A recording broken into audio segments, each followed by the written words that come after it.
To bring in FBI Special Agent Robin Dreeke now. He worked in Russian counterintelligence during his time with the FBI. Robin, what do you make of a deal like this? Leland talks about the delicate nature of it, that until we see these Americans on the tarmac in U.S. custody, this is still ongoing. Yeah, Leland was spot on with his assessment of everything that's going on. And make no mistake about this, there's only really three winners: the two families that get their loved ones back and Putin.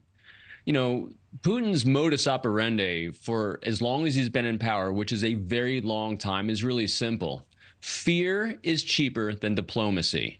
And when you sow fear in both your domestic news organizations because of fear of arrest and international, you win. It's cheap. And so the uncertainty of think about this. We're all thinking to ourselves, all right, thank goodness we have these two back. Who's next? Who will there be? And he also said it right here. What will Russia demand? Why are they even in a position to demand anything? Because there's literally no rule of law. Leland said it numerous times. These are two innocent people that were accused of espionage.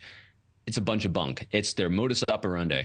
And how much more in danger does it put Americans? Like you said, great for these families, excited to see them coming home. But for Americans traveling to Russia and abroad, are they now in more danger?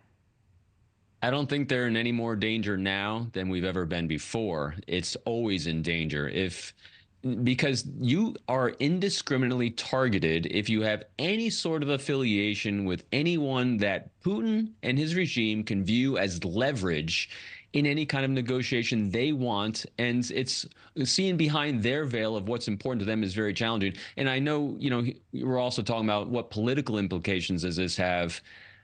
Maybe, maybe not. That'll play out. I don't think they're really concerned about this. Literally, Putin is using this just as another leverage of fear. So what about the swap?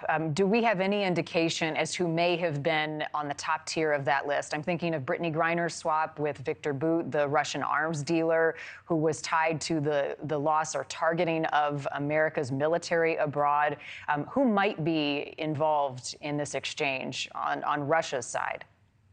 Yeah, it's going to be someone at the same level. I'm not sure who we actually have in custody, either domestically or internationally, that might be on that list. But rest assured, Putin would not be making the overture for this exchange unless there was someone he really wanted. And it's not just someone he wants to utilize as necessarily as a tool for himself, like Viktor Bout, but also to show to the rest of the world and to also his internal people, listen, I'm going to rescue you through all these other means if someone takes you into custody. So he's using it in multiple tiers for effectiveness, for control, as well as showing that he will make you whole again if you actually stay loyal to me.